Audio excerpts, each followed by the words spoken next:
Yeah. My house can be like. Oh. This is the whole restaurant. Yeah, no, he says that, but this is, I'm Jeff, and this is the new Chimp Woodshop. Yeah. That's what I'm going to say, Yeah. right? So I'm Jeff. This is the new Chimp Woodshop. So Daddy. Yeah. So Daddy. So. Should we do it? All right. Hi, I'm Jeff.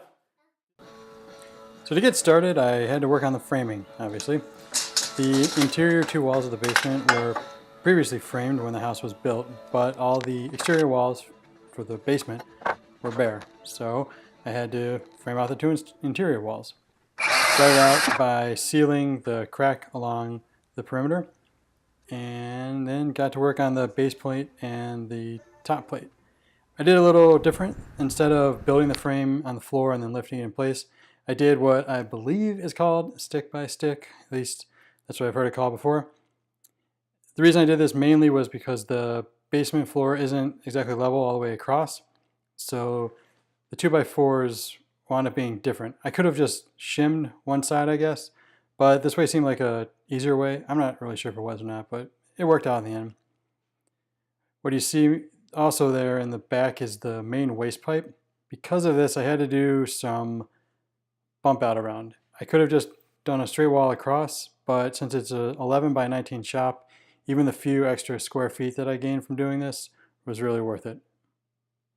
The wall on the right, it's already built here, was just a straight across wall, no big deal. It just took a couple hours and went up pretty easy. This wall took a little longer because of the bump out. I had to make this little shelf, and then that large open area, later I put up insulation and plywood for access down the road. The last thing to do before my framing inspection was to secure the base plates to the cement. So I just had to drill a couple holes with the masonry bit and then vacuum up the dust and hammer away at the nails. It went in pretty easy.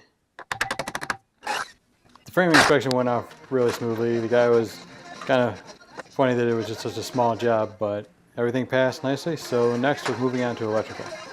I had 250 feet of 12-2 cable to run, and so I started drilling holes through the horizontals for the runs and vertical up and over.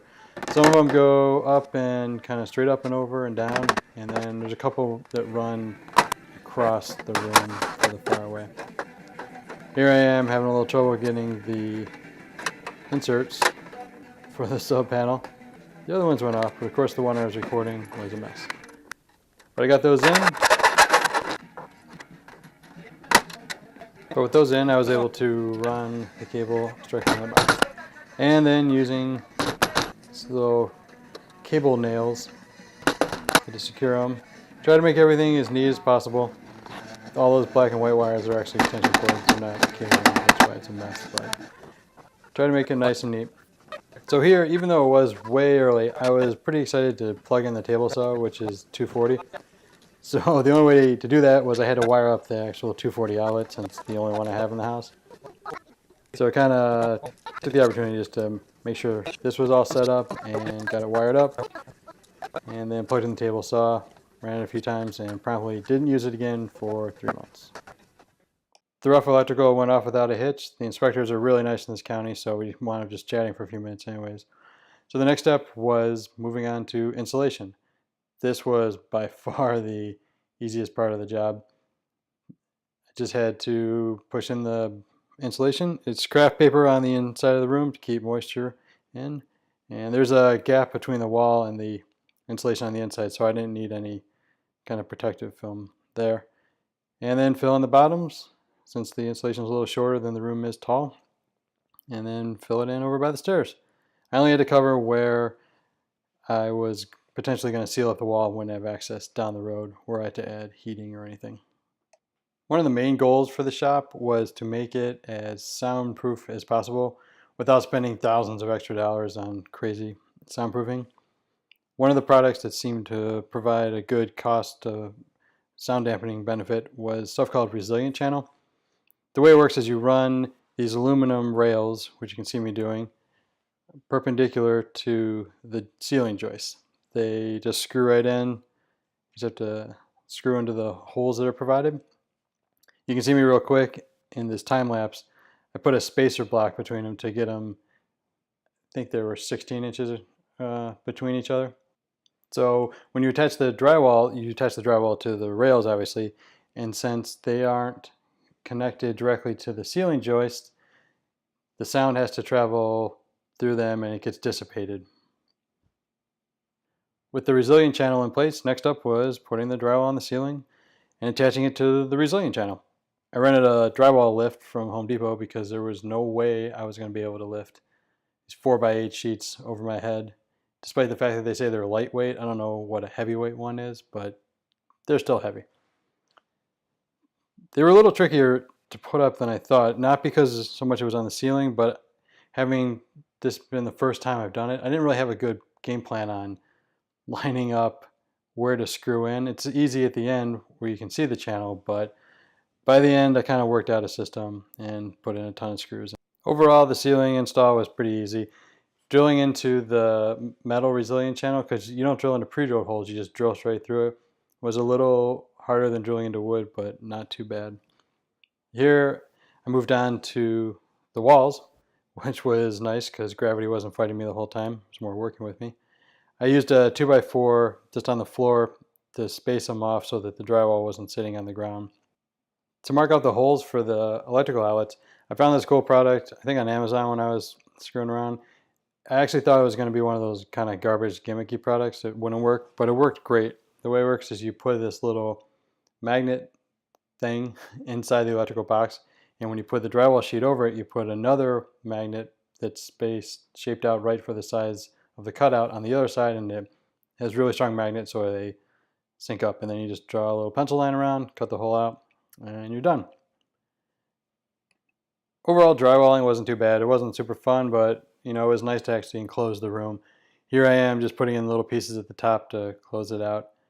And you can see the big opening, which later down the road I'll fill with plywood.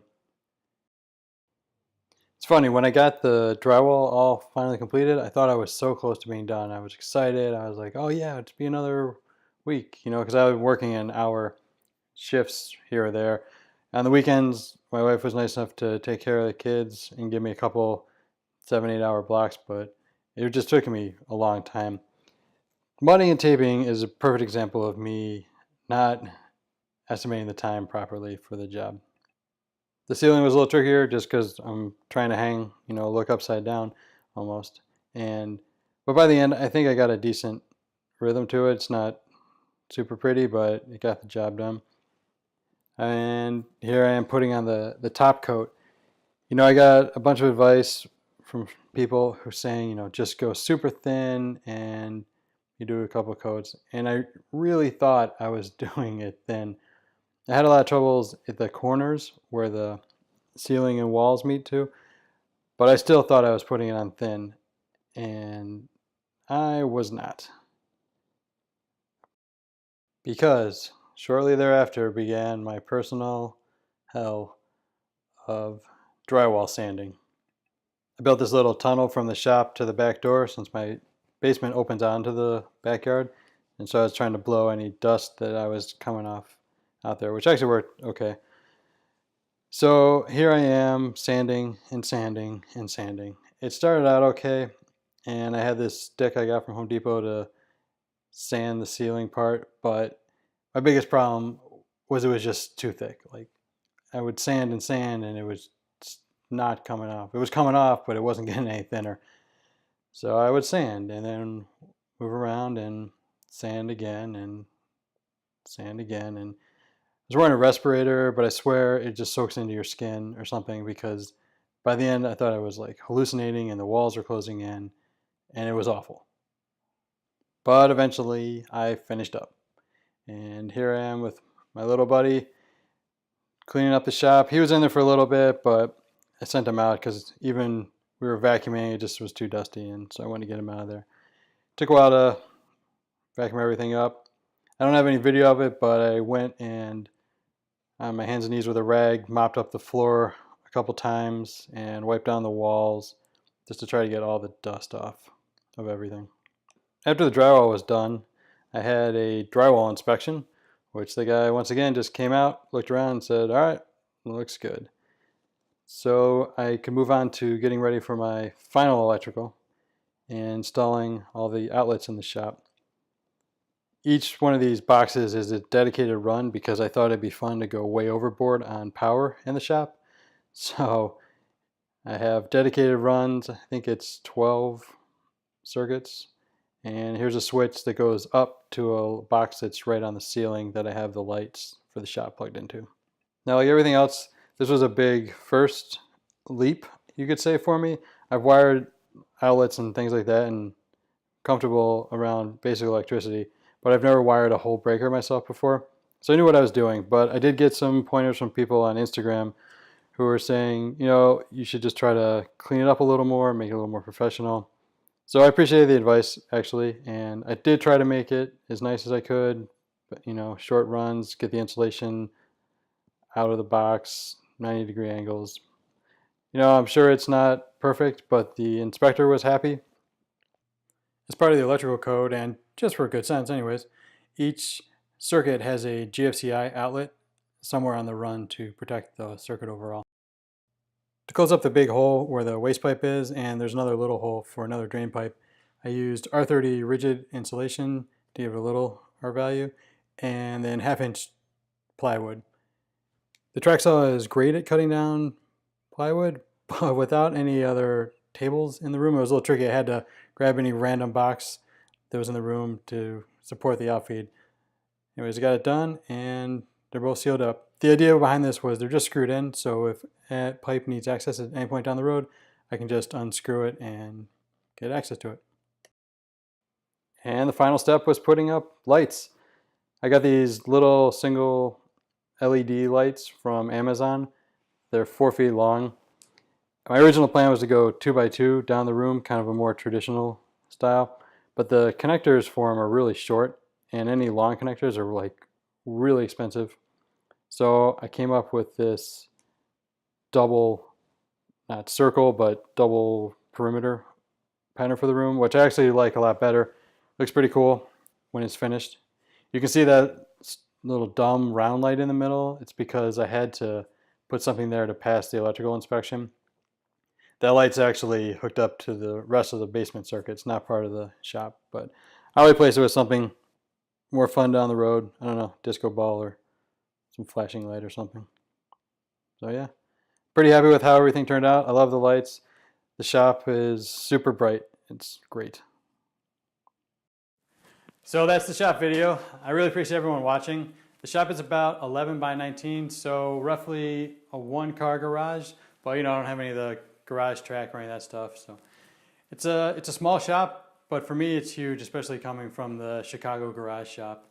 So I have a ton lined up to build. I've been thinking about it for 3 months while I've been working on the shop, and I'm really excited.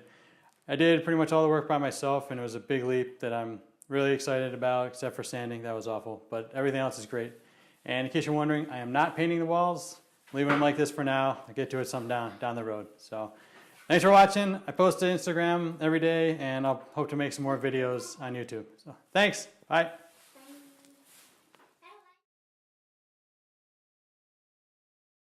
Hi, I'm Callie. This is the home. What's up? That's my what's up right there. Good. And the gloves on my hand. Good job. All right, I'm going to do one more now with me without Bob.